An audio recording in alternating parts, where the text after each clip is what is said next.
you cards behind you there on the wall. I love it. By the way, just so you know that I'm not multitasking, I'm just going to kind of keep an eye over here on the comments and see what's going on. But let's jump right into it. My name is Scott Groves. I am the community leader here in the Generate group. Today, we're interviewing my friend, coach, business extraordinaire, and Mr. Thank You, also known as John Israel. John, let's dive into it right away. Like, tell us the 5-minute Reader's Digest version on why you decided to write so many thank you cards and how that's led to like a whole movement and a coaching strategy. Go. Yeah, great. We'll just summarize that down. My name is John Israel, live in Dallas, Texas. By trade, I help people say thank you for a living, right? And so back in 2016, I was running a corporate gifting company. We called it Mr. Thank You. And so we were one of the top distributors for Cutco closing gifts in the real estate space. So we would sell engraved Cutco knives, giveaways, thank you gifts. So my business was about gratitude. But in 2016, I was in it was a stressful time of life where, for any of you I've been with the company for 18 years. So anytime you've done the same thing or work for the same brand for a certain period of time, you start to get burnt out and life gets hard. And for me, that's what was going on in 2016. So I was looking for a way to reinvigorate what I did. And instead of just trying to sell more things to more people, I tried to look at, how do we embody the values of our business at a deeper level? And so I looked at, well, how can I do that with gratitude? How can I experience gratitude at a higher level in my life? So I had some really powerful experiences early in my career about handwritten thank you cards. And, if we have time for a story about that, happy to share. But the essence of it was, what if I made a commitment for a year to handwrite 5 thank you cards every day for 365 consecutive days? That totals out to 1,825 letters of appreciation in 12 months.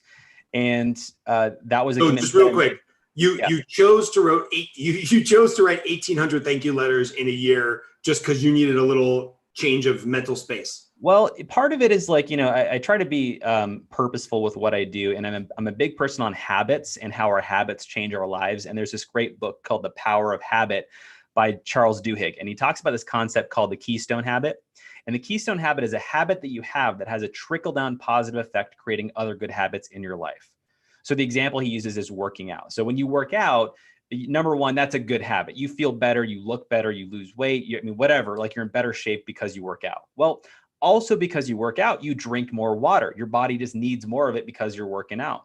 The other piece is because you're working out, your body is more fatigued, so you actually sleep better at night. So there's all these positive trickle-down effects of this one habit called working out. So for me, I was really looking for I don't want to just change my life and have a whole new routine of everything that I do.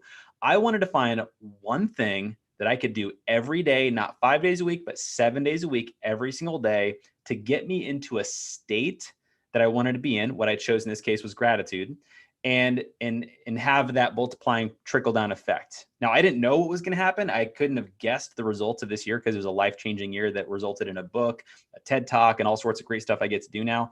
But it was really just a commitment to honor the values that I told my customers that I valued at a deeper level. That's what it came from. And let's get right into why other people should be writing thank you cards, right? Like, you came from a background of gratitude. You came from a background of gift giving, but what positive outcomes? Give us a couple of either favorite stories or, greatest business success stories of writing those thank you cards. Like, where did that lead you, and what did that end up meaning to you? Yeah, well, so one of the things that I can speak to is actually before the Mr. Thank You project, but it was actually like the story that like kind of created the idea, which was, this is back when I started selling Cutco knives as a 19-year-old college student back in San Diego, California, where I'm from. And I met this customer named Cynthia, and Cynthia was this really wonderful woman. She was super warm and friendly. She was a single mom. She had 2 boys that were just getting out of college and moving out of the house and starting their own lives. And so she was at this like really, just like unique place of life. And I know all these things because I asked, right? I was curious. What you learn in sales is to build, to create more sales. Typically people like to buy things from those that they know, like, and trust, right?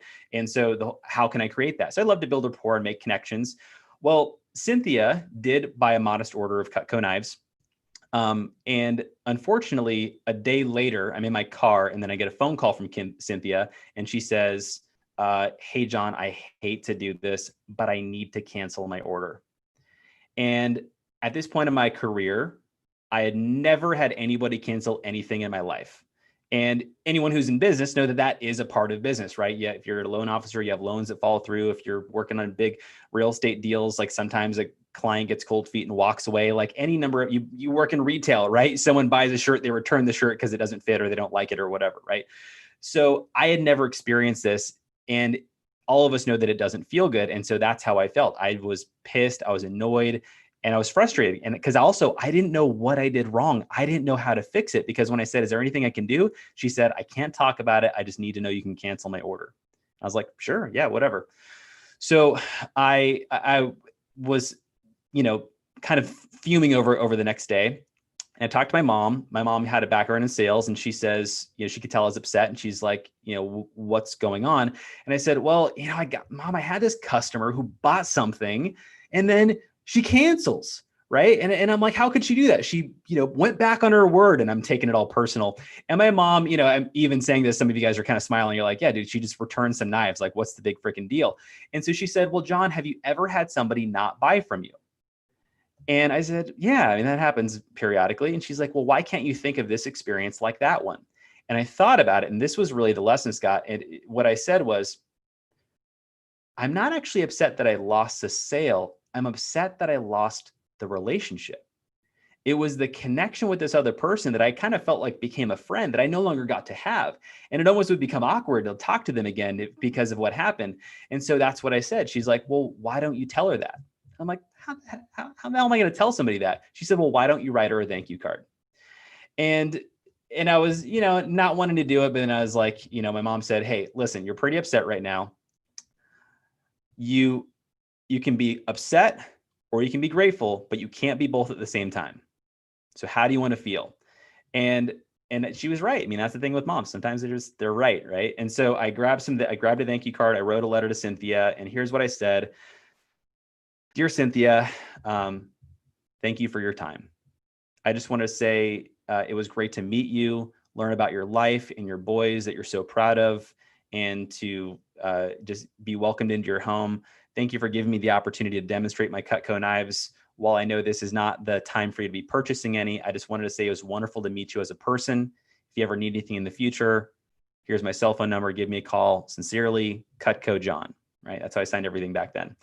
And I sent the letter out, Scott, and two things happened. Number one, immediately I felt better.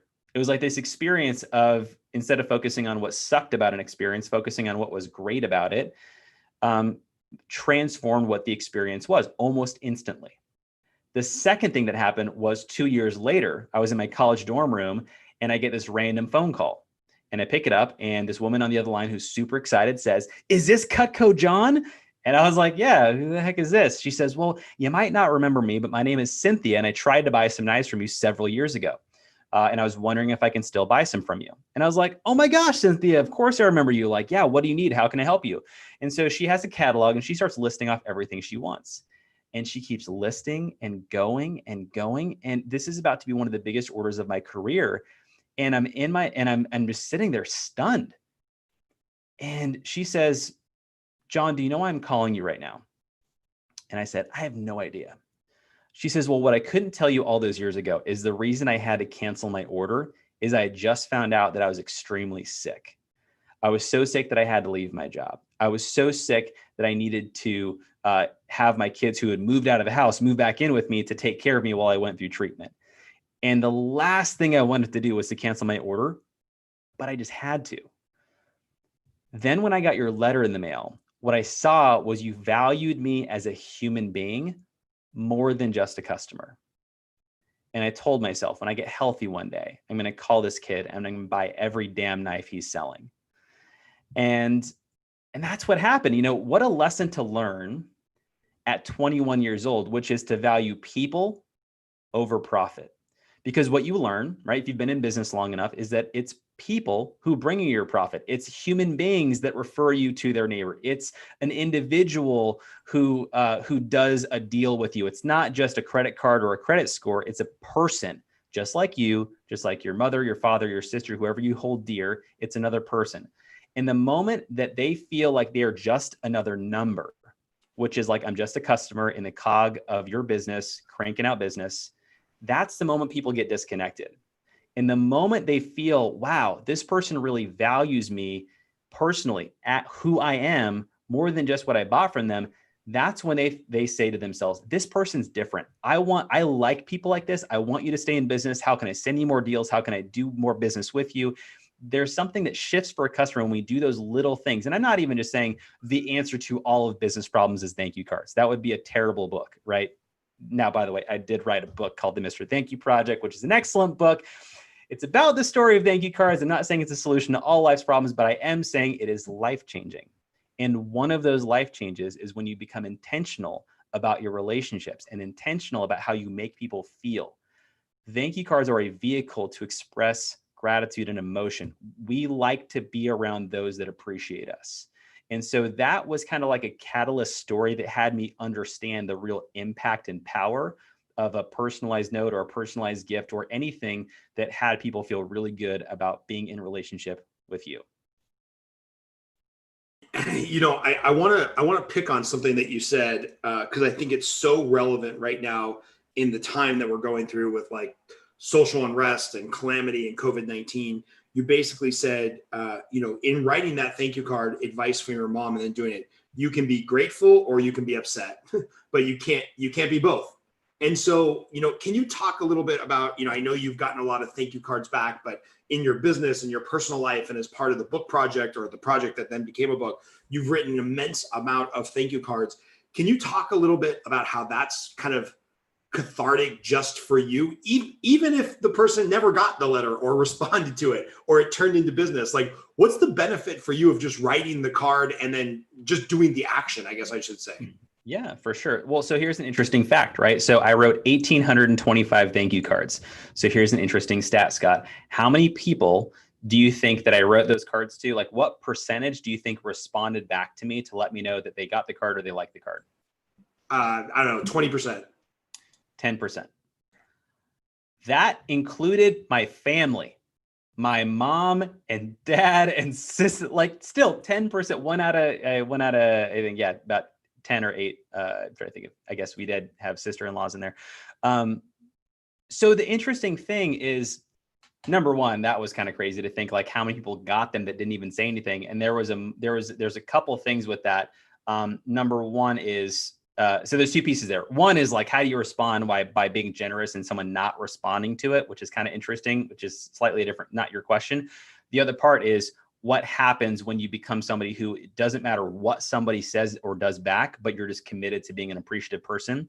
Well, number one is you become a good finder, right? So for example, I was boarding a plane in Los Angeles to Philadelphia for something called the Front Row Dads Retreat, a group that you and I are involved in, Scott. We got our Front Row Dads, we got our bottles here. There you go, Front Row Dad plug right there. And I was flying out for this event and I was boarding a plane. And there's this interesting question, which is people say, well, John, this is an interesting idea of writing all these cards, but how did you find all these people? Because there were some rules, right? So number one rule is that the 5 cards had to be written every day. So I couldn't write like 35 on Sunday. Every single day had to be 5. Second rule was the cards had to be handwritten, so they couldn't be a text or an email. Third rule is I could write a max of 3 cards per any one person. So I had to find different people to appreciate, because otherwise, if my wife got her 75th thank you card, she might get a little annoyed. Like, you really, please stop. Like, I don't need all these.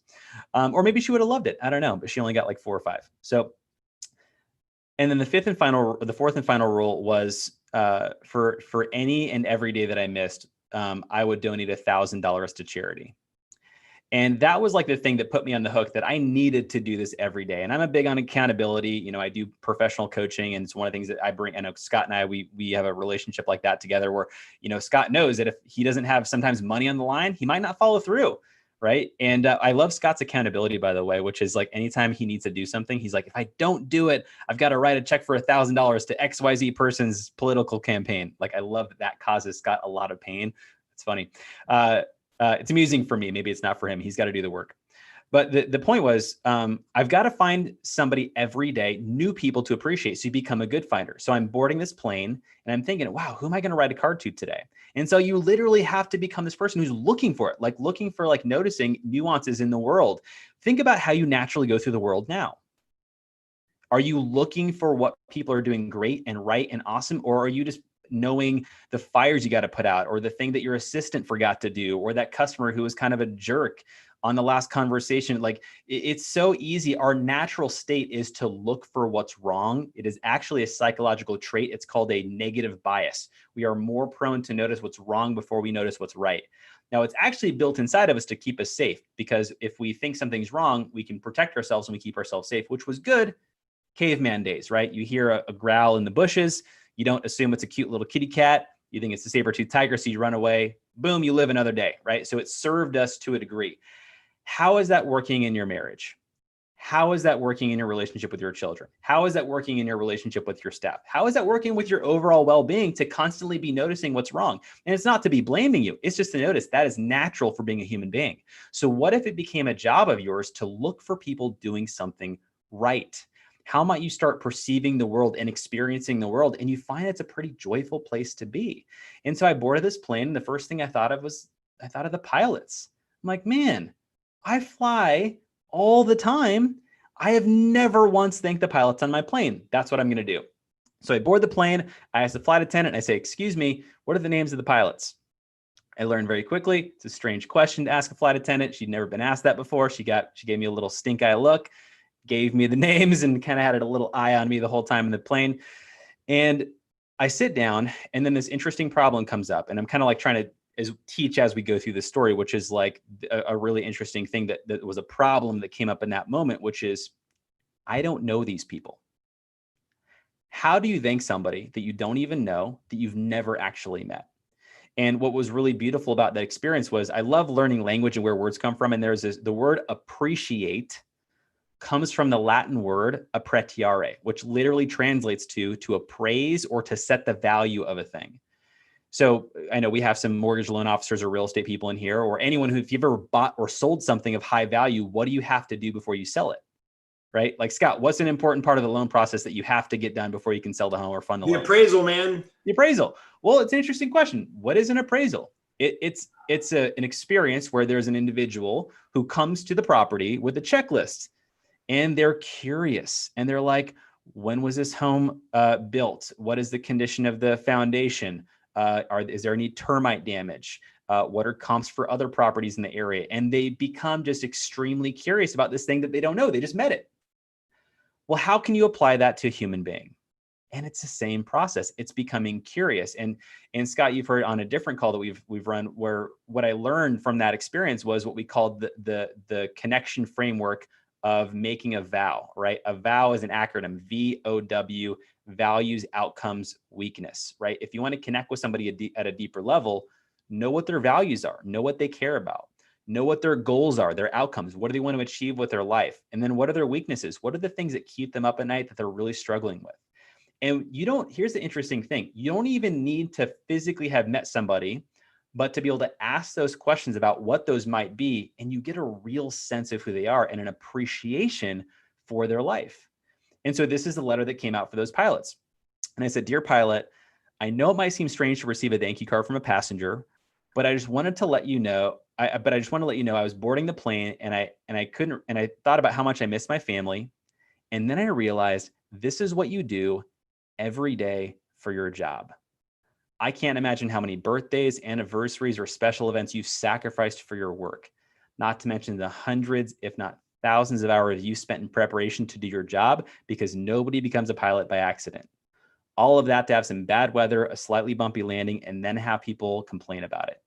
So whether you hear it enough or not, I just want to say thank you on behalf of myself and everybody on this plane. And I write 2 of these letters because there are 2 pilots on the plane. We land in the next location. I get off the plane. The pilots are still in the cockpit, so I just kind of hand them their cards. And then I go on the next plane because I have 2 legs in this flight, and I do the same thing, right? So I get to write 4 cards to 4 pilots. So this is what was interesting, Scott, and this is really where like the telling piece of this whole project came into play. Was I don't normally do this, but I gave them cards with my person. They were like my business stationery. So I had my name, my cell phone number, and my email like printed on the card. This is what was crazy. Within 24 hours of landing in Philadelphia, 3 out of those 4 pilots personally contacted me to say thank you for the card that they received.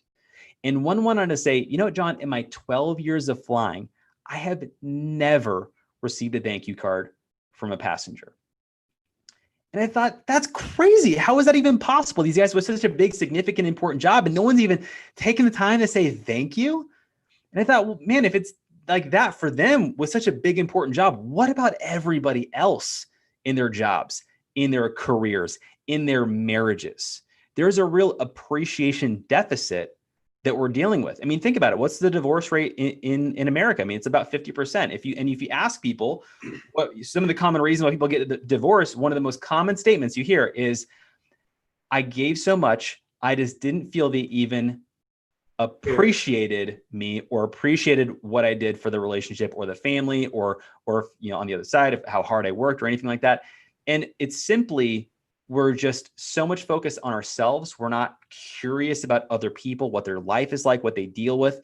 And if we just stopped and just got conscious and present about the people in our life, the relationship that we have, and this goes to your business partners, this goes to your clients, this goes to your spouse or significant other or whoever is important to you. If you stop and get curious, you can really appreciate what their life is like, and whether you write them a card or not, that's going to change how you interact with them.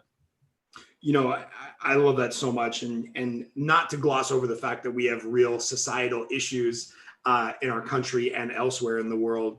But I think we may have reached a point where so many people have it so good that we're not looking for that good. Like you said, we're not appreciating it. Is that, we've got to go further and further and further on the fringe to find things to complain about. Yeah.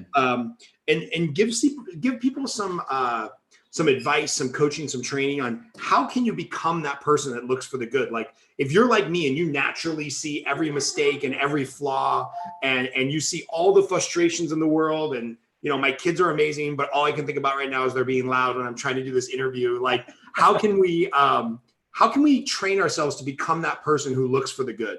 Yeah, it's a great question. So there's a couple pieces to that. Number one is, it's okay to not be grateful. Like, it's okay to be pissed. It's okay to be upset. It's okay to be sad. And ultimately, how you feel is your choice. Somebody does something, you choose to respond to it however you choose to. You could say that they're wrong. You could say they're stupid for believing that. You could say they're crazy.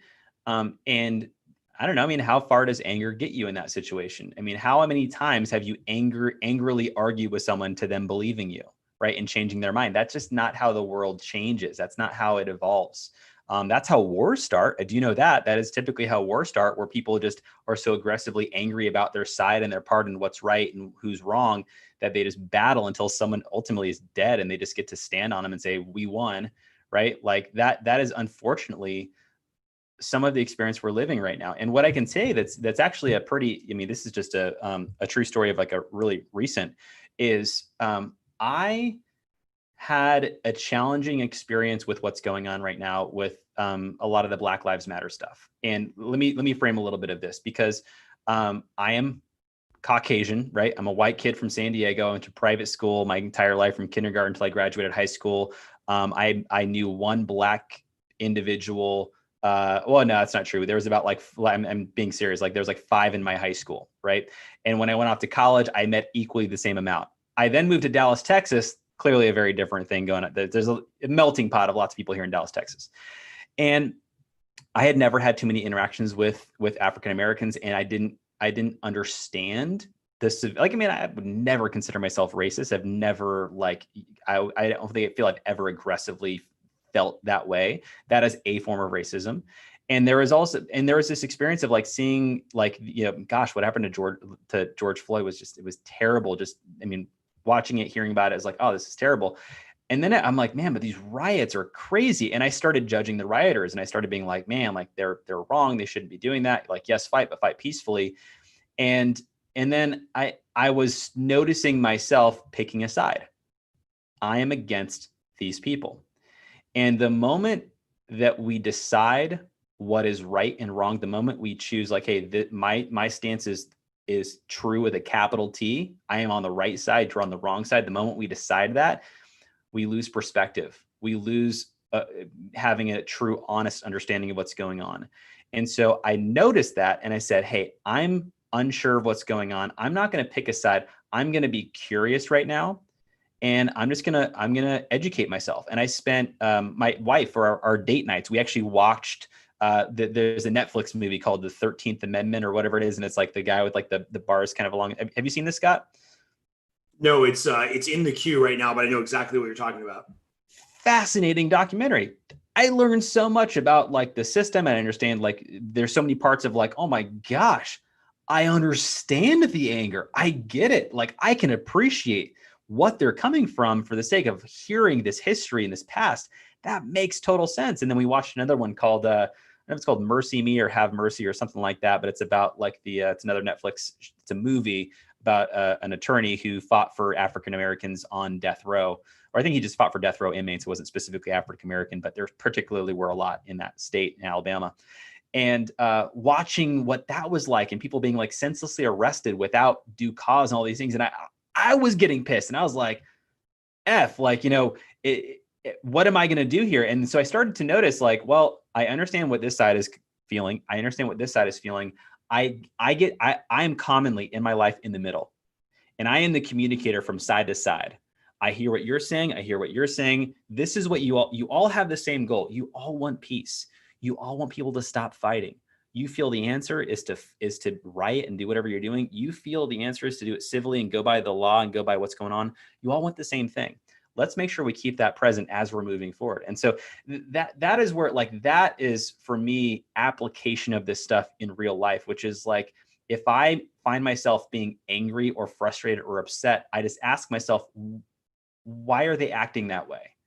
I call this the baby test. I don't know if we've had this conversation before, but it's like if a baby, we just had this actually on our last call. If a baby is crying, it's one of three things, right? There's one of three reasons, which is it's hungry, it's tired, or someone needs to change its diaper. Those are basically the three reasons a baby cries. And so what happens is when a baby cries, we're like, oh, what do you need? Do you need to change your diaper? Do you need, some food? Do you need to go to sleep? Right. And we just do whatever the baby needs. Right. So we're attentive to the baby's needs because it cries. Crying is communication. Well, somehow when people get older, they're doing the same thing when they're upset, when they riot, when they're angry, when they do all these things. Consider that it's a baby crying. So instead of saying like, this baby's stupid, it's crying, it's got everything it needs. Why is this baby crying right now? This is just a dumb baby, right? Like that's how we treat other human beings. But what if we treated it the same like we would our own children or a baby, which is just like, man, you're really upset. Why are you so upset right now? Let me look at this from other angles. What's going on? And that just has me feel like the anger subsides and there's a level of like understanding. Now, Scott, I'm not saying I agree with everything that's going on. Defunding police to me just does not sound like the answer.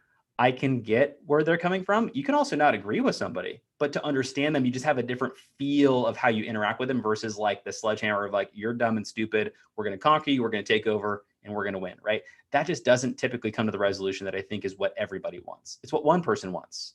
So I think that this is how really the application of this concept kind of applies of appreciation to our world. And it's really, really good stuff because I think, regardless of what side of the political spectrum you're on, there is a lot of things to be grateful for right now. There's a lot of thank you cards that could be written.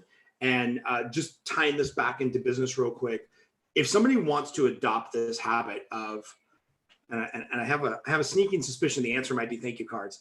If somebody wants to have this daily habit of showing some gratitude, connecting with their clients at a deeper level, where's maybe like a starter step, a baby step, and where's kind of a advanced level of like, hey, you know what? I have been taking people for granted a little too much, putting them on the conveyor belt, not making that human connection. Where's the low lying fruit and where's the master level class? Yeah. So I'm going to keep this real simple for everybody. So you heard me earlier mention the VOW framework, which is values, outcomes, weakness, right? So values, what does this person care about? Outcomes, what do they want? What's a meaningful goal that right now is extremely relevant they're trying to accomplish? Weakness, what's the hardest part about what they do? What are they struggling with? So the first thing is I would take a moment and write down your top 5 relationships. And it could be a business relationship, could be a spouse, could be whatever. And take a moment and write the letters next to their names. So put some space, and write the letters VOW. And then see if you can answer each of those things for that person. Do I really know what this person cares about, what they're interested in? Do I really know what their goals and outcomes are? And what you learn is as you go through this, you're like, fuck, I actually have no idea what their biggest goals are. I have no idea what they're working on. Man, I have no idea what they might be struggling with right now. And so then if you don't know the answers to those questions, schedule some time.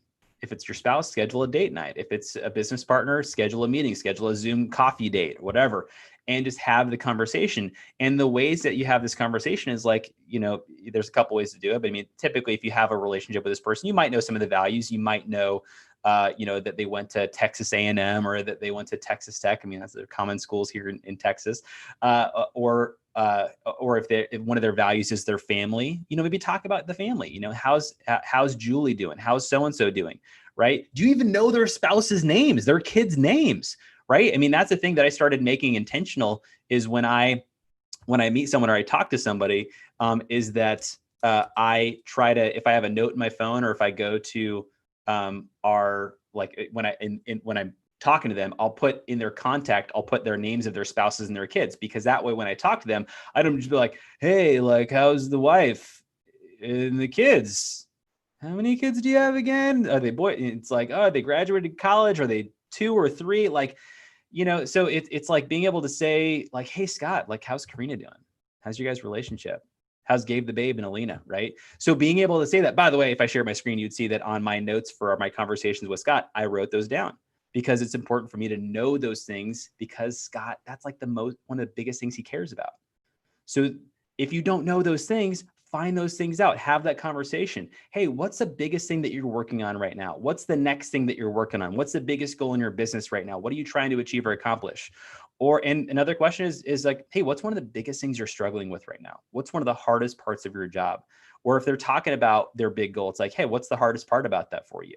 And then being aware of these things. And then this is where like you get strategic with your appreciation or your gifting. And yeah, I might write a thank you card, but I also might write a thank you card with a book that is a specific solution to the problem they express they're having in their business. So I'm not just randomly sending a book to everybody. I'm sending it very intentionally so that when they get it, they're like, holy shit, John Israel is awesome. He listens, he helps, he serves.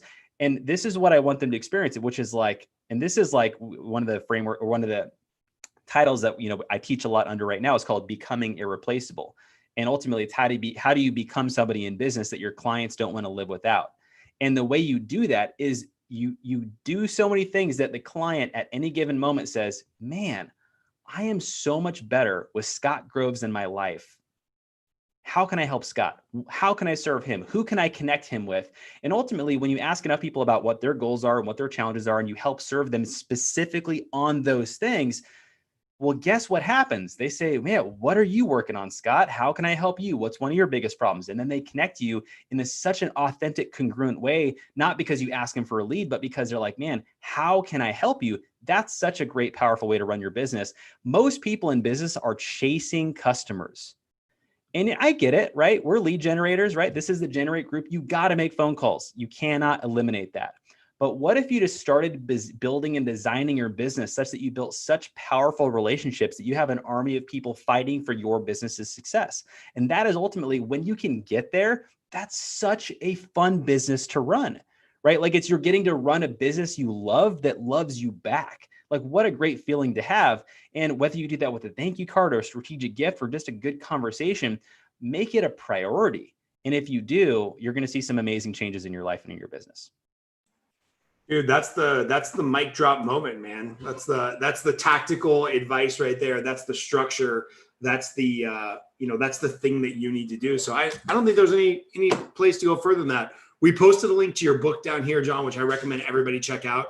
I actually read the books of the people that I interview here on this series, so I have read your book. There's some great kind of anecdotal stories in there about John's experience writing these 1,800 thank you cards over the course of 1,800, yeah, 1,800. 1,825, yeah. Ooh, man, good for you. But where can people find you if they want more information on coaching, keynote, the book, the lecture series? What do they need from you? Yeah, we got a long list. How to work with John. We got a pretty long list here. I'll fire up a couple of things here. Best way to find me is on social media. Everything is at the Mr. Thank You. That's THE, and then Mr. is MR Thank You. So you can find me on Instagram, Twitter, Facebook. Everything is at the Mr. Thank You. Our mission now, beyond obviously what my project was, and this is where it's kind of continued to build over years after I've completed my year, which is we developed MrThankYou.com, which is a platform to our mission now is to inspire 74 million thank you cards written around the world. So people who hear about, and that's specifically 1% of the world's population. As a backstory that I don't need to go into right now, but our mission is if we can inspire 74 million thank you cards written around the world, what trickle effect could that have? Right? Like I know what it was in my life and that was game changer, right? What might it have for other people? I don't think people need to do what I did, but you might want to consider starting your own gratitude project, right? Whether you write 1 card a day, 3 cards a day. I do have a giveaway. You can go to mrthankyou.com/30, mrthankyou.com/30, download a free PDF. And that it's got a 30-day challenge of, how to start your own thank you project. But yeah, if you have questions about coaching or, keynote speaking, a lot of what I do now is virtual keynotes and some private sales coaching. So, but that's it. So if you want to stay in touch, connect with me online or reach out via my website. I'm on the Mr. Thank You website. I like it. I'm going to start writing some cards via here. And man, thank you for being on, John. I know how valuable your time is. We'll check in here in a couple of weeks, hopefully when the world is in a little bit better psychological space and we can help people get there by looking for the good and showing some gratitude. Can I leave your people with one thing? Yeah, leave them with many things. All right.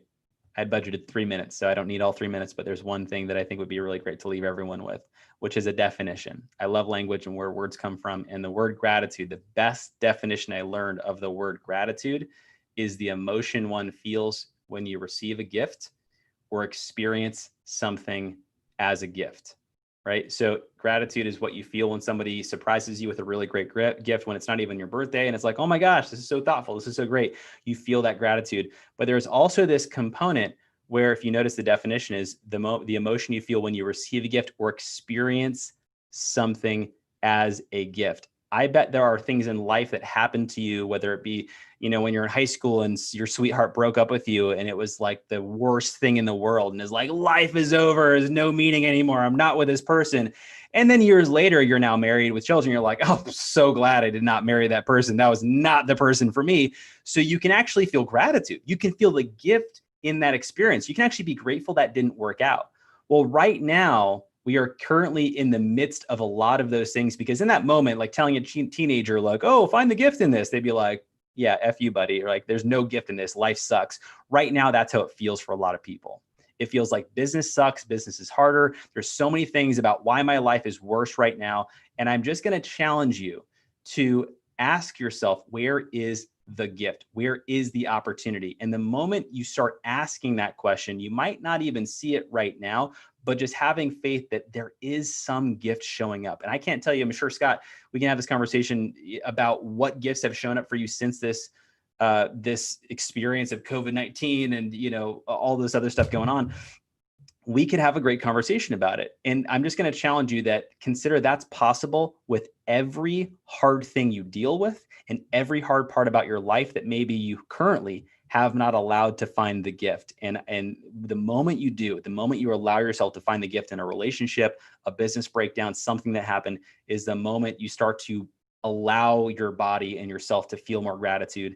And man, I can just tell you, if you can choose gratitude or being upset, it is way better to choose gratitude, because you know what? You can't have both. Good stuff, man. I got to get a placard made that says you can be grateful or you can be upset. You can't be both. There you go. Cool, man. Well, I appreciate you being on, and we'll check in a couple of weeks, see what's happening with Mr. Thank You.